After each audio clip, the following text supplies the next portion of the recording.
Hello, everyone. Yes, you are welcome to today's live session. So we are here to give you guys updates of what is happening. Yesterday, we spoke about David Hundeyin, that he has taken his matter, he dragged Tinubu to the United Nations human rights gathering that they had to make them know what he's passing through.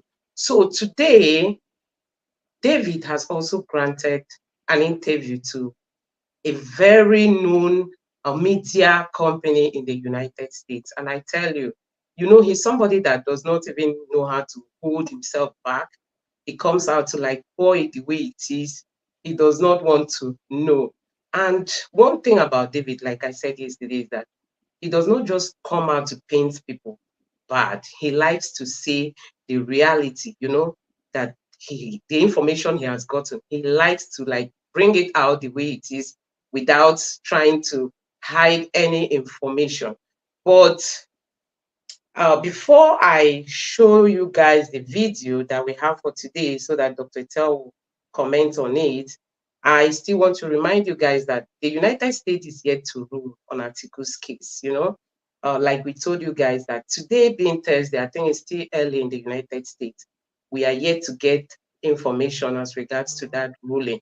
But Article is still pressurizing them to release this information to him because he knows that it's going to go a long way to help him in the Supreme Court.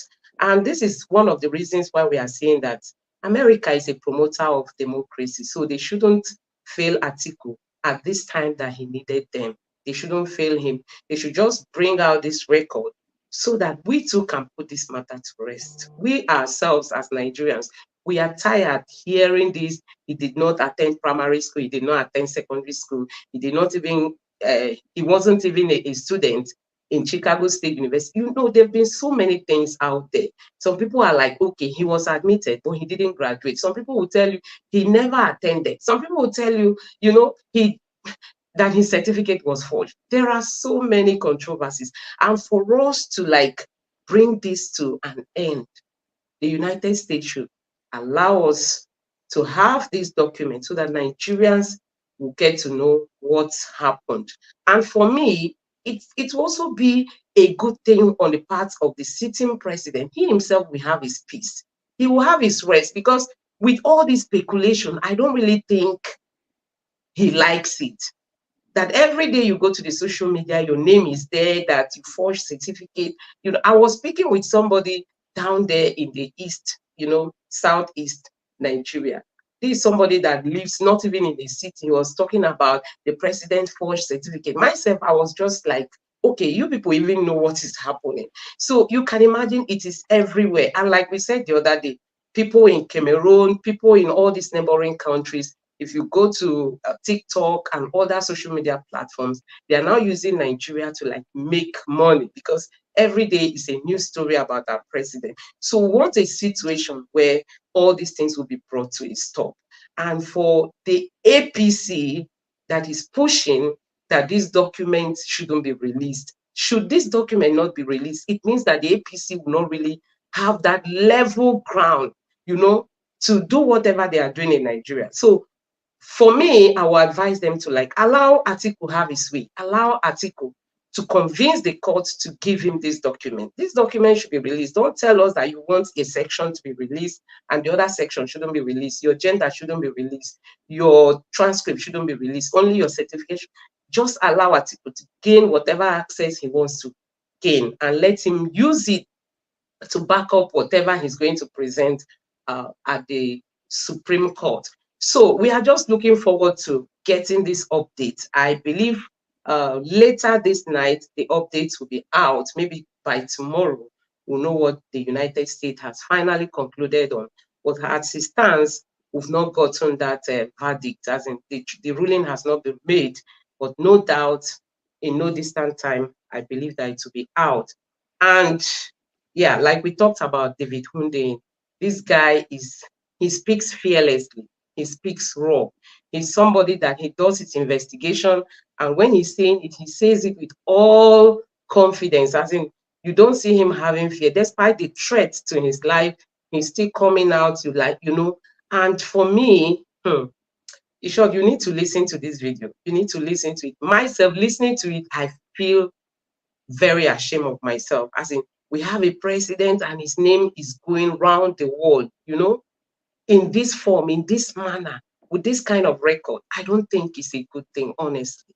And don't forget that even CNN invited him for an interview, but he didn't honor that interview. The APC has not told Nigerians why they refused to honor the interview, the invitation that was given to them by CNN to come clear all these things. Because we can't govern, with all this controversy around this government, assuming they are even allowed to stay, in Aso Rock. You can't have that rest of mind to sit down, articulate, think, and know how to address the current situation Nigeria is into. So let me play that video, then I'll bring in Dr. Tell to make his comments. Isn't only a drug criminal, but potentially someone who potentially has committed identity theft, right? The person who is Nigeria's president now isn't only a drug criminal, but potentially someone who potentially has committed identity theft, right? This issue is in court now in Chicago and in Nigeria. And I just think it's amazing that for more than 30 years, he's somehow been able to sort of get away with all of this without being asked these questions. I think this is the first time his feet are actually being put to the fire.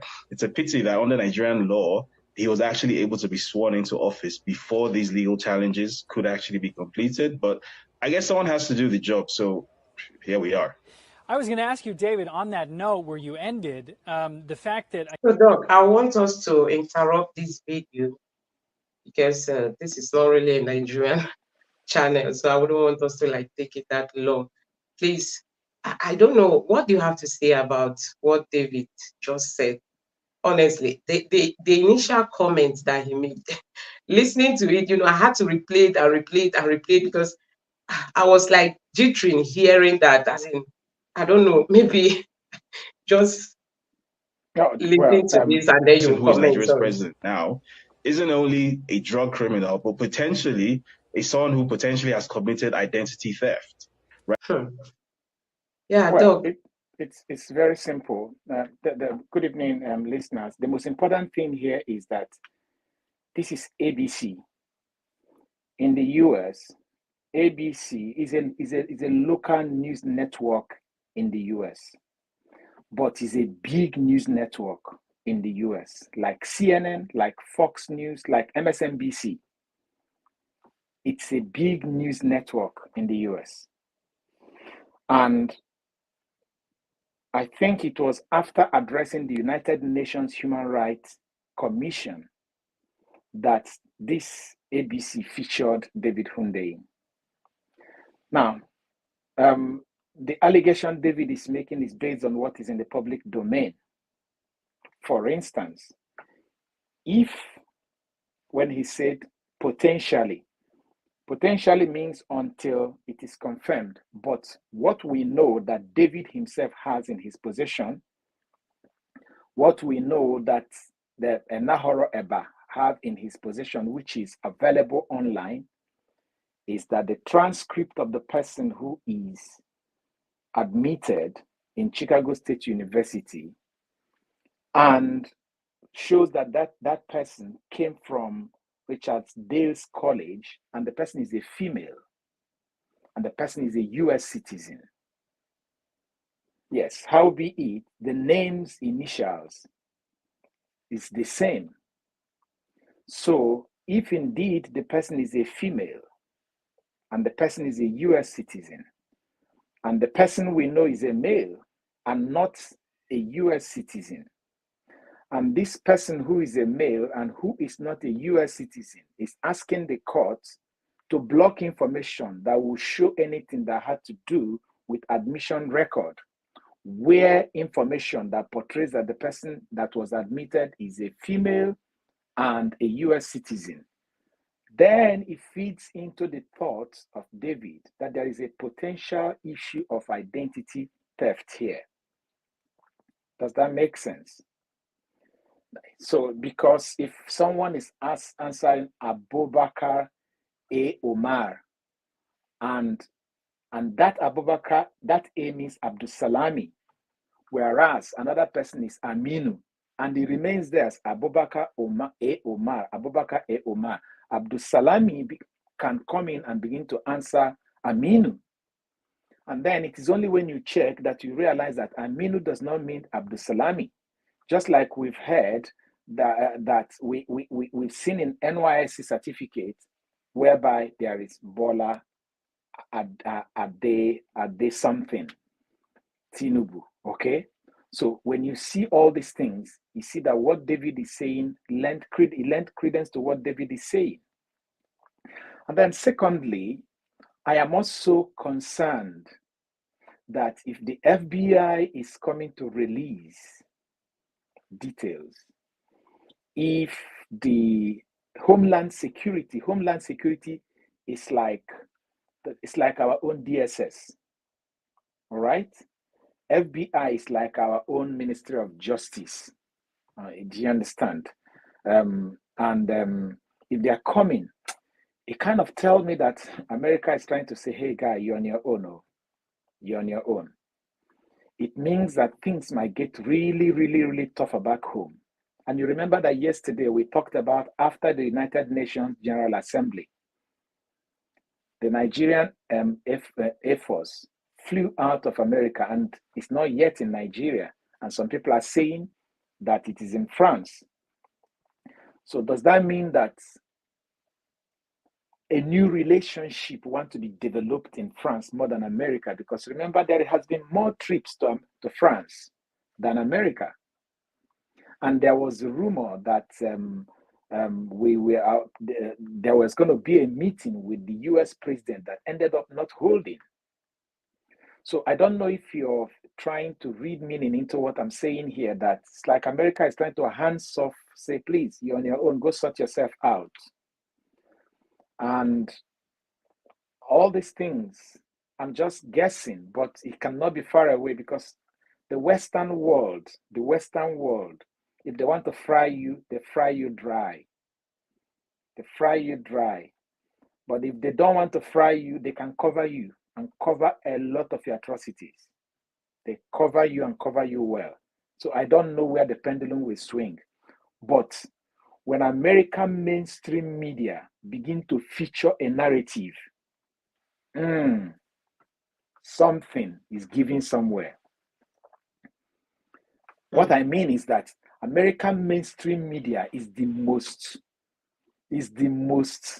believe me, even though we think journalism is manipulated all over the world. American mainstream media don't hide their allegiance. They can pick a rundown individual, polish the person, and present the person and sell the person to the public. I'm telling you the truth. If you go there, Fox has a politician they are backing. CNN has a politician they are backing. They can pick a bad news about who they like and kill it. They can pick a good news about who they hate and corrupt that news and use it to kill the person. That is the little I know about American news media. All of them, CNN, Fox News, ABC, MSNBC, all of them. So if we pick a certain narrative, as you can see, okay, let's go on and continue with that video. So, because I think I've listened to that video. Maybe I'm preempting the video ahead of time. In Chicago and in Nigeria. And I just think it's amazing that for more than 30 years, he's somehow been able to sort of get away with all of this without being asked these questions. I think this is the first time these feet are actually being put to the fire. It's a pity that under Nigerian law, he was actually able to be sworn into office before these legal challenges could actually be completed. But I guess someone has to do the job. So here we are. I was going to ask you, David, on that note where you ended, the fact that I think that it was just earlier this year, a Nigerian court ruled, that, I think it was an appeals court, ruled that, or rejected basically petitions filed by opposition challenging the legitimacy of his presidency or his victory, including questioning his qualifications. So why, if what you are saying is the case, if, you know, these from decades ago, these things in fact happened as you're describing them, and I know that you've looked up and have the documents for them, Why then did a Nigerian appeals court move forward and reject the petitions opposing it and move forward with the election, as you said? So an unfortunate thing about the justice system in Nigeria is, first of all, it's not independent. The judiciary is actually not independent of the executive. The executive controls the money of the judiciary. The second thing is there's a very bad habit of delivering this thing called justice by technicality. So in the case of his educational qualifications and his failure to declare an additional nationality, which was also another perjury on the electoral declaration, what the court basically said was, oh, well, the way this evidence was submitted didn't meet this process or that process. Therefore, we're not admitting it. We're striking it out. So basically, that decision wasn't made on the merits of the case. It was made off the back of a technicality. And even more farcically, in my opinion, the judgment that was made regarding the fact that he had, forfeited money for heroin trafficking. He had involvement in heroin trafficking. What the court said basically was it was his bank accounts that were sued by the U.S. government, I guess, using the framework of a U.S. civil asset forfeiture, technically is true. But obviously, you and I know that's a legal technicality, because obviously a bank account is not a standalone entity. There's an individual behind it. So what the Nigerian...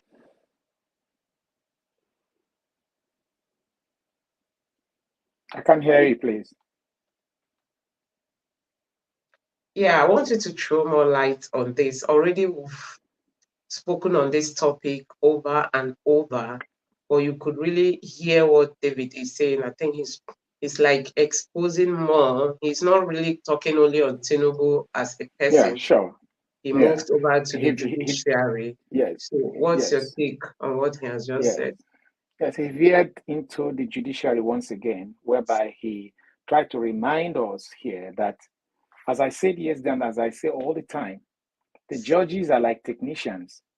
They can pick a metal that is straight. They're like blacksmiths and bend it and tell you that the metal we have here is the same metal, but that the metal they are seeing now is over. Whereas they themselves bent it and they deliver it as their verdict. And that's what we have seen. That's what we have seen, where the court is turning the judicial precedents upside down.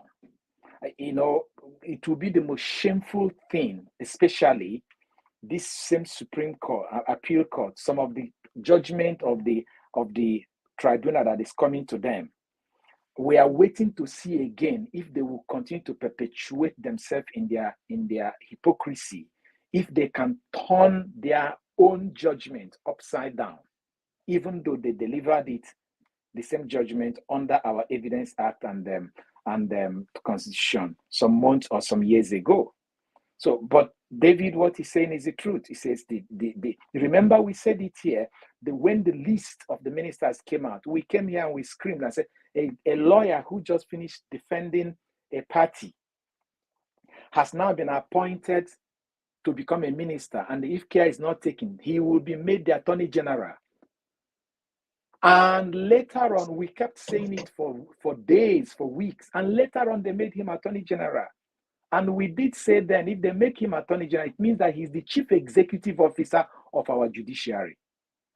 He is now the Chief Executive Officer of our judiciary, just like the President is the Chief Executive Officer of Nigeria. He may not be a military man, but the highest army general in Nigeria calls him sir. He can fire, he can hire the person. We know that our former Chief Justice of Nigeria was fired. We know that the CBN governor was fired. So we know that the president can fire the Chief Justice of the Federation, and the Attorney General can recommend that firing. Attorney General can cook up something that will put the Chief Justice of the Federation, who is the chairperson of the Nigerian Judicial Council. Nigerian Judicial Council submit their budget to the Ministry of Justice, which is the Attorney General and the Minister of Justice. It is the Minister of Justice that goes to the Senate to defend their budget. So you pick a lawyer who was sitting before a judge and make that lawyer now the Chief Executive Officer of the judge. I mean, what else do we call systemic manipulation of a system? That's a systemic manipulation of a system.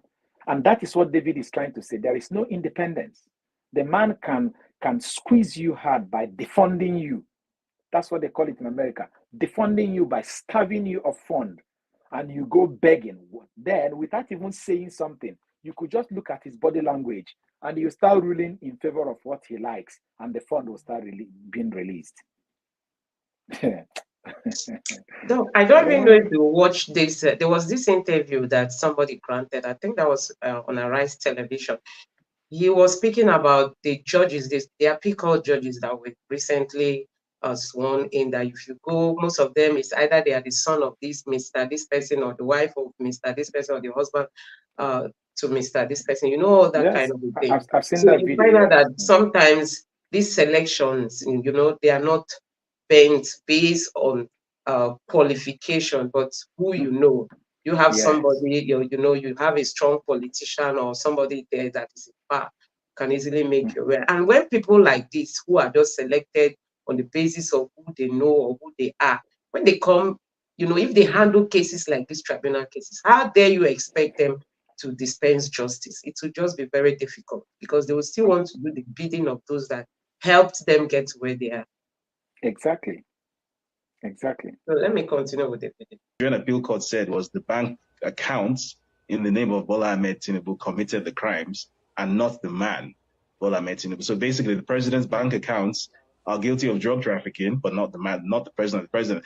I personally think that's a ridiculous judgment, but here we are. David, we have only a couple more minutes, but I wanted to ask you about the documents the FBI here in the States, of course, now says that they're going to release on President Tinubu, and your role in helping that to happen. Yes. So shortly before the election, I'd actually tried to get hold of the documents in Tinubu's FBI file, because I know for a fact anyone who has ever been the subject of a U.S. federal investigation does in fact have an FBI file. Okay. And in response to the FOIA, the FBI said, because of privacy considerations, we're not going to give you this information. He's a private citizen.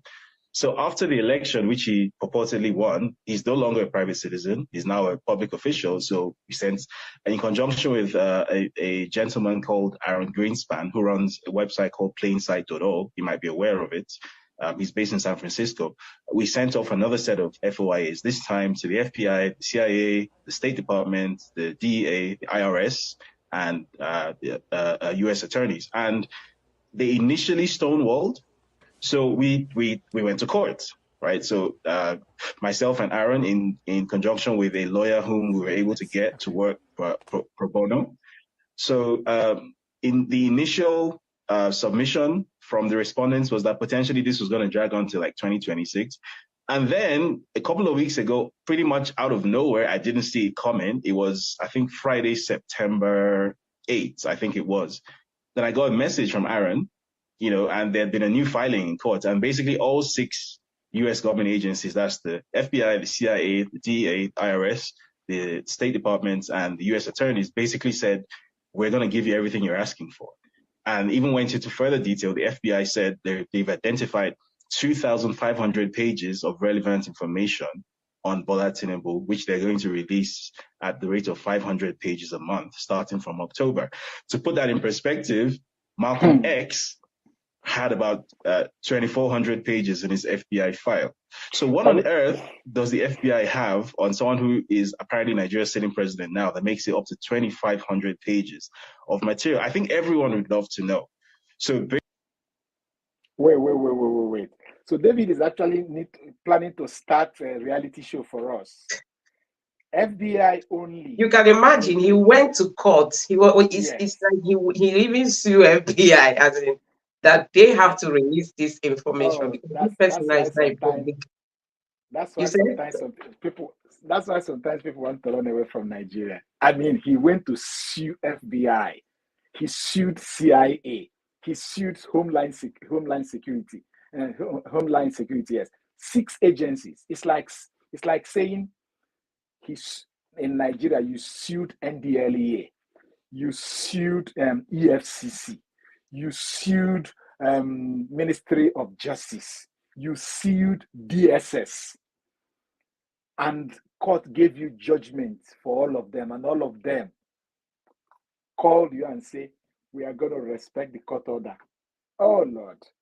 Look at former CBN governor. A judge said, go put him in prison. And the DSS carry slaps, scatter the face of the prison officer that came to do the job he's asked to do. Do you see why? Do you see the difference between us and The us? difference is really clear.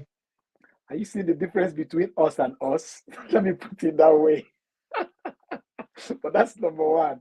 Number two is that FBI actually set the stage for David because they say every month we'll give you 500 pages of relevant information. So October, November, December, January, February, until February, we're going to be waiting for the new shocker from FBI through David Hundeyin. No wonder they want to castrate him and take him back to Nigeria by force. But that is from the FBI alone. And according to him, he said that everything they had on Malcolm X is not even up to that number.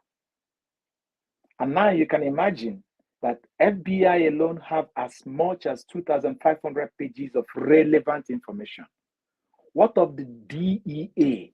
Remember, I think that it's even more from what David said. I think not in this video before now. It's more, but they had to like limit it decide to to give him this 2,500. number. Yeah. Yes. Now, what of the DEA, Drug Enforcement Agency, that was the body that prosecuted him until he paid $460,000? What do they have? What of the Homeland Security that handles the issue of social security numbers, the issue of immigration infractions, and other things like that, impersonation and co? What do they have? So now let's look at it this way. There was another video where I saw David talking, where he was discussing about the implication of this thing on Nigeria as a country. The damage it's bringing upon Nigeria as a country. Because nobody will take us serious. Nobody will take us serious. And as I said earlier on, if America turned their back on you, do you know, let's not go deeper into those ones, but many of the people that America is fighting who used to be their friend, Afghanistan, called him Osama bin Laden, they do business together, and one day they abandon you. So for the FBI and all these people coming to cooperate, yes, the law permitted them to do that. But of course, you know that the word technicality is technicality. All they need to come is to pull up. Didn't they say before that they are going to be releasing it from 2026? What happened? That all of a sudden from 2026, it's coming it came within 2 weeks. So that tells us that the diplomatic relation between Nigeria and the US may be corroding somewhere. Are you getting what I'm saying? There may be some strain in the diplomatic relation between Nigeria and the US somewhere. I'm just guessing. And also, should the FBI release this document, I think it's also going to like really cause that relationship not to be very strong anymore, you know? Of course. And that's probably why the need to shop for new relationships are now occurring. That's probably why the United Kingdom is not even a favorable destination. All this while is France. Myself, I'm even wondering, why is he always going to France instead of the UK? Because I know Nigerian politicians, they like going to the United Kingdom instead of all these other European countries. It's simple here. When you look at France and the leaders in Africa that they support and back and arm, their history is nothing to write home about. Yet France is there to back them. But France don't do it for free. If you cut a good deal with them, they'll back you no matter how dirty you are. I mean, look at Togo. One family has been there for more than 45 years. Look at this look at what's the name of this country that they just removed it's Gambia. No, not Gambia. Look at Togo, look at Ivory Coast, look at Cameroon. Look at Cameroon. The president of Cameroon have been there before you were born. Are you aware? He's been there, one man. Look at Democratic Republic of Congo. Look at all those countries. Those people, the leaders of those countries, have their deal with France. They don't care what happens. Even Niger Republic, they don't care about what happens in the country as long as the man on top is able to service the deal they have. So, no matter how bad you may be or how good you may be or not, if you cut a deal with a country like France based on the antecedent, they're going to cover you. So, if you look at the countries that Britain colonized, there is a kind of relation. It's like, what do you want? If you want us to keep on exploiting you, well, everybody will come and exploit you. There's an open access to the exploitation. If you want to work for yourself, didn't look at India. Britain colonized India. As we talk today, an Indian is the Prime Minister of Britain. An Indian is the Home Secretary of Britain. In fact, if you go to the cabinet of Britain today, majority of the top people are Indians. People that they colonized. Even in Britain today, we have Nigerians who are in the parliament. So there is that flexibility Britain gives you.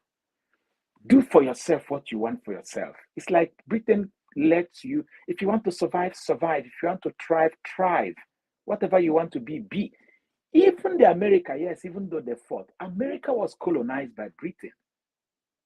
But today they have, there is a Bible story I like so much. I look at it, the Bible story of Isaac blessing Jacob. He told Esau, if you grow stronger, you break his shackle from your neck. I think that's the method Britain used. If you show you can handle yourself, they will just tell you, please enjoy yourself. Be good. Be good. They're not going to come and force anything on you. But I don't think it is like that with the countries that France colonized. It's like they give you like this, they collect like this. And any leader going there to be in the same bed with France, that is another danger pointer to the country in question.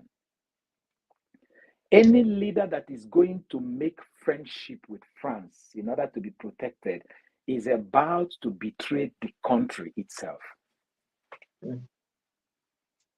Yeah, we have some comments here. They were like trying to remind you the country you were trying to mention, then Gabon. So Gabon, let me finish playing this Gabon, thank you. video. I'm pretty much waiting with like bated breath. I think everyone in Nigeria is at this point to see what on earth it is that the law enforcement agency in America has on our sitting president. So I guess we're about to find out. Put myself on mute. This may then be the beginning of much more to come. Maybe we'll talk to you later. We have to end because the show is ending here in just seconds. But I wanted to thank you for coming on. Of course, if we had a representative from the president's office, he would say that he was fairly elected, that he did graduate, and those things that we know that those of his supporters would say. But as you mentioned, and we can see this, the FBI has said this, they are going to release all these documents. And so we will be watching, and perhaps we'll have you on later. Thank you so much, David, for your time.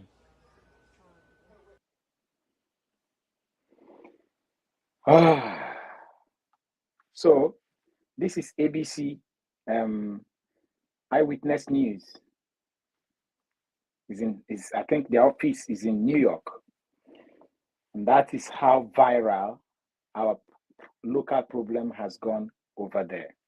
And you see how the interviewer ended. He said, perhaps there is more to come after this. Because come to think of it, if really from October they start dropping these things, every month. It means that they're going to be dropping 500 pages every month until the next 5 months. That is from FBI alone. We don't know how DEA want to do their own. We don't know how the Homeland Security want to do their own. We don't know how IRS, which is the body that handles taxation and other things, want to do their own. We don't know. We don't know. We don't know. There is more to come. So David is the and no, they have been given award for this, award for that. No award in Nigerian media had gone to David, because it's not what the so-called mainstream media in Nigeria is doing is wearing clothes and sitting in beautiful studios. And the likes of Ruben Abati coming to say things, coming to use the platform of his employer to talk something that will make the government of the day to say, let's hire Ruben. He can be a good PR manager for us. That's what Ruben is doing. And I used to read Ruben Abati. If you see how passionate I used to read Ruben Abati's column in Guardian then, in the 2000, 2001, I will buy Guardian because of Ruben Abati. I'm telling you. These people, look at Keamo. Keamo used to be like in Niebeng we had yesterday. That was Keamo for us in 2007, in 2003, in 2001. Passionate young man. But look at, when they test this political money like this in Nigeria, it corrupts them indefinitely. That's why I don't know how a man like Peter Obi has remained incorruptible. It's remained incorruptible. All right. Anything else? Yeah, honestly, Peter Obi has really changed the narrative when it comes to politics, because this politics of a thing is very strong. I wonder if there is a spirit, that is linked to it. But like we all know that Wike last week reversed, I think, the ownership of some land, in Abuja, and it happened to be that there was a land apportioned to Peter Obi by the then minister of the FCT, not knowing that Peter Obi rejected that land, that he's not interested in having land in Lagos, in Abuja, in every part of the country, that he is not interested. In short, when Peter Obi spoke about that land of a thing, I was like, wow, this man's integrity is, you can't really compare it with any when it comes to, politics in Nigeria. As at then, that's the current governor of, I think, Bauchi State. He was the one that was the minister of the FCT and gave that land. That's under Jonathan. Yes, Jonathan. and gave that land to Peter Obi. Peter Obi rejected the land, seeing he doesn't want to own land in every part of the country. I last time when we had him, he was saying that people used to say he goes to places where they are having burial and all that. Say it's better to go to places like that, because such gatherings will make you to think twice. But our politicians, they don't care. Somebody wants to get into power, into positions of power at all costs, no matter what it would take. Like Apostle Suleiman said, somebody said, I don't want you to be my president. You say, I must be your president. He said, I don't want you to lead me. You say, I must lead you. I don't know if you've watched that video. Yes, that is not what we have in Nigeria. No matter how you try to say we don't want to, they must force themselves on you. So talking about politics in Nigeria, there is this video of Hope Uzodinma. I don't even know if people have idea of what is happening in Imo State. Imo State is a no-go area, as in is a no-go area. I don't know how people now survive. Businesses are crumbling. People hardly come out. I spoke with a close relative of mine. She was like, they don't go to market until 1 o'clock every day. This is no more like the sit at home that they do on Mondays. This one now is every day. You don't have to be in any of the markets until it's 1 p.m. in the afternoon. So she was telling me that there is this leader in a particular market in Onitsha, that this IPOB went and dealt with the man because he does not obey the regulation. So you find out that since Hope Uzodinma came in as the governor of Imo State has become something else. And the thing is really escalating as getting to other states that have not known violence before now. So when I saw this video, he was promising people employment in Europe just because he wants to come back for his second tenure. So I'm just going to allow you guys to watch the video. I want to say something before Okay. you play the video. The last video we watched, the ABC 13, is actually ABC News Houston in Texas. I think the one of New York is ABC Eyewitness News 7 is the one of New York. So it's like they have their local station. So that one is, I think I said New York. ABC 13 Eyewitness News is Houston, Texas. Okay. All right, Thank you go for ahead. your information. Yeah. Let me tell you something. I have gone further to negotiate with the European Union companies and Canadian companies. They are sending us special areas of digital skill, which our youth will also learn. And by December this year, 4,000 Imo youths will be employed in Europe.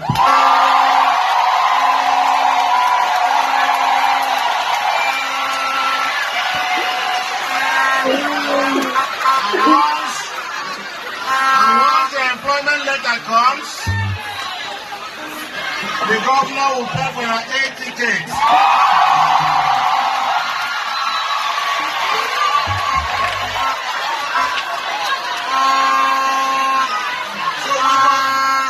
So we must.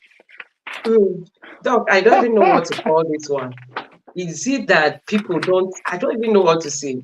He said once the appointment letter comes, then he's working hard for them to gain employment, not in Nigeria this time. Yes. Despite the fact that our economy is crumbling, he knows that there is no hope in Nigeria for people to get. No. Let's break this thing down. Number one is this. Oga Hope has been in power for 4 years now. He just all of a sudden realized that he can talk to European Union companies, companies, and Canadian companies. And they are going to employ 4,000 youth from Nigeria. As in, they will employ 4,000 youth from Nigeria. And they are going to send them employment letter from European Union and from Canada.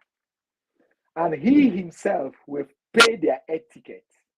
Okay, fine. How much is one-way ticket from Nigeria to Canada? If Hope Uzodinma can divide it into 4, that flight ticket, and give it to a youth in Imo State, he will start a business with it. If he can divide into 2 the flight ticket from Nigeria to Canada, do you know how enterprising Nigerians are? That 100,000 can set them up doing something.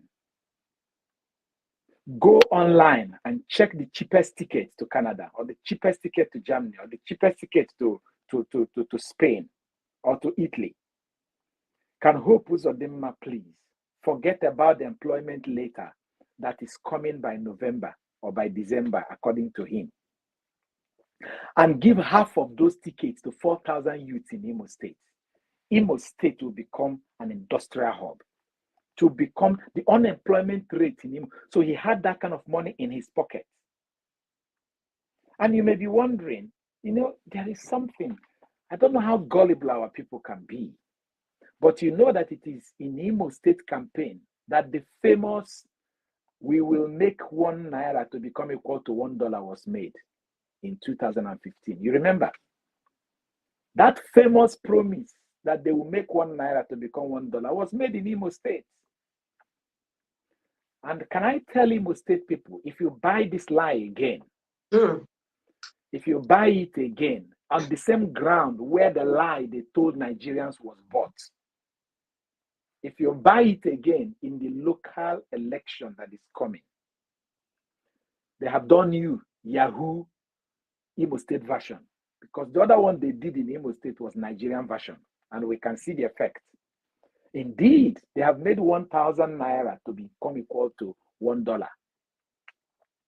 APC, they promised and they fulfilled it. They say change. They have brought change to us. You can see Nigeria, how we changed since 2015, and we're still changing. You know? So it's a pity. And how these politicians can look you in the face and lie to you. Big lies. They lie to you with honesty. That is, they honestly lie to you. How can I explain this now? Is there anything like honestly lying to you? But as in, you could see innocence and honesty and compassion in their face when they are lying. I wonder if there is anything they use to hypnotize the people. Because look at the population of people are here. poor. That one is simple. The people are poor. Just 1,000 naira in the air, and you fill the stadium. Simple. 1,000 naira in the air, and you fill the stadium. That's it. Yeah, we are going to be ending it here. So thank you very much for your contribution. So, guys, this is the we have for you today. Thank you so much for joining us. We just hope that Nigeria will get better. Like yesterday, we told you guys that we don't even know where the president is. You know, he left the UN and we don't know exactly. He's not yet back to Nigeria, and we don't know exactly where he is. Possibly he's in France, but you know, the APC will never tell you the truth. They always want to keep going round and round. I don't know why they lie a lot. This party lies a lot. You can just see the evidence. Hope Uzodinma has promised these people that 4,000 job opportunities coming from Europe and Canada. And once the appointment letter comes, he's going to pay the air ticket for 4,000 persons.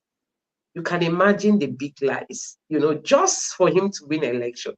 This thing does not bother them. The way they lie to people, the way they present themselves, it does not matter, provided they get. You may think he's really campaigning. These ones are just to fulfill all righteousness. They know how to do their things. So he's just here to, because if he doesn't campaign, people will say, we didn't see you campaigning. So he's just campaigning. Can I say something? Let's say average, because is it when you transport them that you will also accommodate them and feed them? No. Forget that. Okay. If the average, because there is no flight ticket that is less than $500 now. If you do, let's say that $1 is 1,000, and so you're going to use $500 or 500,000 naira. Okay, 500,000 naira to transport one person. Times 4,000 will give you 2 billion. Please. Can't 2 billion set up a small cottage this thing that can hire people in Imo State? Yes, naira has depreciated, but 2 billion naira can set up something that will absorb things. How do you even, and I'm just saying 500,000 naira cannot fly you to Canada. It can't. One-way ticket, it can't fly you. And I am saying, assuming it is 500,000. And they're not going to allow you at the immigration. They're not going to allow you at the immigration to just come in like that, empty pocket. So how are you going to fund for yourself at least the first 30 days? When I mean fund for yourself, means your feeding and means your accommodation for the first 30 days. So let's just say that this is a budget of 1.5 million on each person. Do you understand? That is 6 billion. They have the money, provided he can use it to win his election. May God punish wickedness in our politics. Wickedness in our politics. for those who voted for the APC, honestly, I say if you wickedness in our politics. I can tell you nobody voted them. You and I know that they were not voted for. They they forced weren't. themselves on Nigeria. But there were So there is this section, at least Tinubu came out to say that I know many of you didn't vote for me, but he knows that there is this little percentage of persons that voted for they're, him, but they're very majority of negligible. Nigerians didn't. Yes, they're How he won the negligible. election is what we don't know. Mm. All Yeah, right. good. Thank you. Thank you You very have a good much. night. So, guys, Yeah. thank you very much for being with us throughout this live session. Please like this video so that YouTube can help us to push it out and support us. Subscribe to the channel and turn on the notification bell for future updates. Thank you very much and have a good night's sleep. Bye. Bye. Thank you. Bye, Doc. Thank you.